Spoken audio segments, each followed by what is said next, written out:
Breakfast. My name is Etoma Edu. What a beautiful Wednesday. It's always a pleasure to have you join us every morning. Good morning, Nigeria. It's the midweek edition. I'm Ibrahim Sheta. Thank you so much for joining us again as we get up to give you all the information that you deserve to know.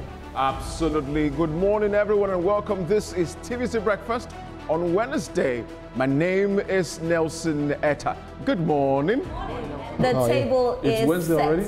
It's Wednesday already. And you know, I was saying something, Toma, the way the time is flying and the days are flying, before you know it, we're in December.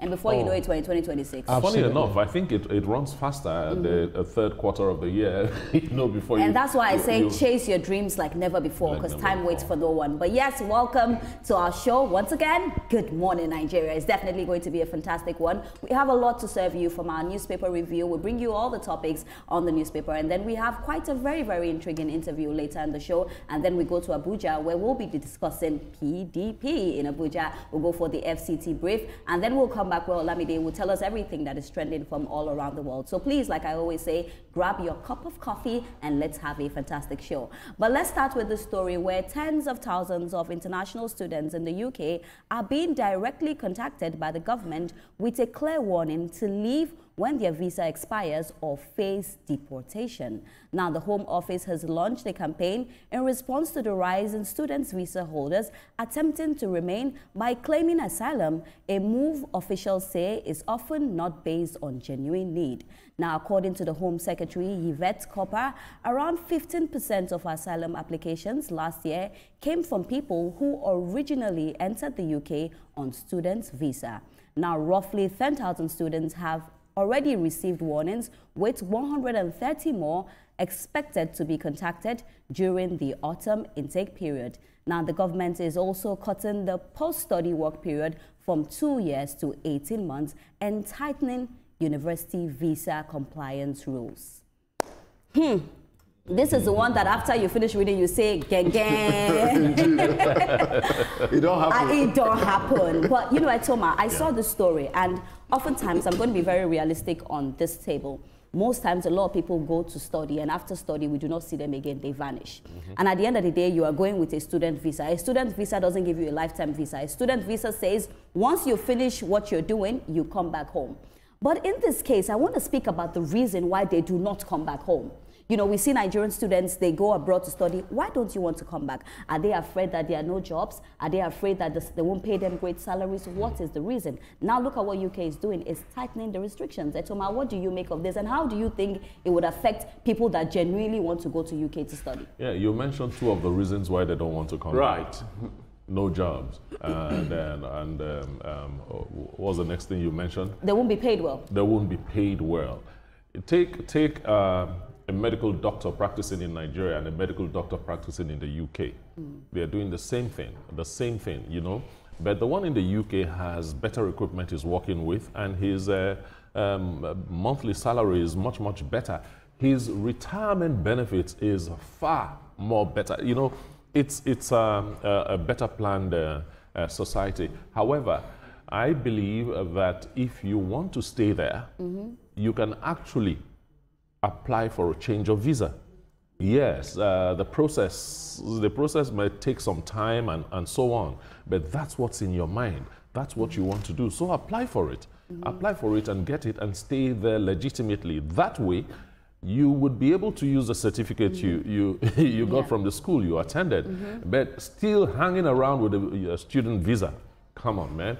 You are giving yourself problems. First things first, you're giving yourself problems. Come back home and then maybe apply for another one. Or while you're still there, I believe there are ways and means that you can apply for another visa, maybe a permanent residency visa or something like that. Don't do anything illegal. I can't stop saying that.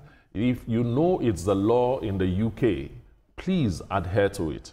And Ibrahim, I'll come to you with this one. I'm always against people doing illegal things because I feel like if you go with student visa, please just come back when you're done. But now look at what the UK is doing. They're now tightening it from 2 years to 18 months as well.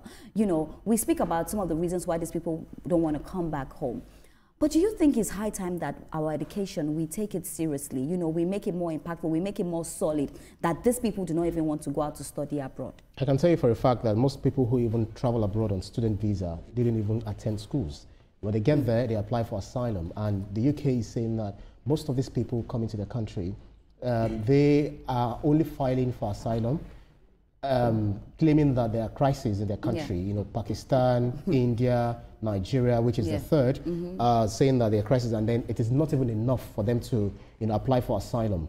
And then the UK economy is actually in shambles as we speak. So they're having, you know, economic pressures, inflationary pressures, and all of that. So they are looking at, we need to reduce the number of people coming into the country. The number is actually not as much as what we saw between 2020 and 2024, thereabout, but you know, it's still very high compared to, you know, the previous years. It is not so good enough when people think that when they leave Nigeria, then their life is made. I've been to the UK 3 times. I've met even some of my old colleagues there. When I saw them, I was like, the way you even look while you were in Nigeria, you had more flesh. You look way better, than you than you're now in the UK. He said, even looking at me now, I'm even looking better. I said, well, but this is just completely different, you know. So it goes to show that you don't go to those countries and then you believe that when you get there, you've gotten to your El Dorado. UK of all nations, of all nations. Well, that is why China, Japan, and countries from the global south are opening up their borders. Like if they're chasing you from the west, matter of fact, come over to a country and then we'll see how we can, you know, work on it. But this is also rubbing off on the government of Nigeria. You need to fix the education system. People don't want to read, actually, but I know a lot of people who are going to the UK under the guise of student visa, but they are not studying. But you're not going. And at the end of the day, they will also say, Nelson, I'll come to you here, you know, ASU strike and all of that. These are some of the reasons why these people want to go, because you study long. And some of them do not even go to UK. The other day, I was telling you, the school I went to in Ghana, half of them were Nigerians. And that's how I got to now really love Nigerians, because I was in school with a lot of Nigerians. And when they ask you, when you ask them why, they say, I don't want us to strike. So there are really some things that make them go to study abroad. But then again, it's not just Nigeria. The Indians. I don't want us to also put it just on Nigeria. The Indians, Italians, Pakistanis. A lot of me, especially Indians, because whenever I'm in London, I see those and I'm like, where are you people? You people are not in India. But how do you think that as Nigeria, as a country, you know, we can help so that we will not even appear in this list? Because this is a dent on our name as well. You said you love Nigerians, isn't it? I love Nigerians, 101%. Which underscores why you love me, right? That's on the lighter side, by the way. But you see, this is a crisis on our hands, frankly speaking. It speaks to some of the systemic issues we're still grappling with in this country. Now, the total number here is about 130,000 rather 130,000 students from different nationals. Look, we need to sit up and fix our country, whether educationally, whether medically, whether infrastructurally, whether in the labor market. We need to fix our country, because this is really important. If we don't do this, then we'll keep finding Nigerians go all over the world to do whatever they want to do in a bid for personal survival. After all, they're not funded by anybody, by government as the case may be. This is personal, you know, funding to get to how they can get themselves. Remember, we took a story some time ago, how a particular guy who was a caregiver to an old lady tried to find another way to live with the lady because he didn't want to come back one way or the other. So this is just means of survival. We're going there with the umbrella of education. However, we have another intent under it. And that's what is going on here. People are taking jobs they can never even do in the country.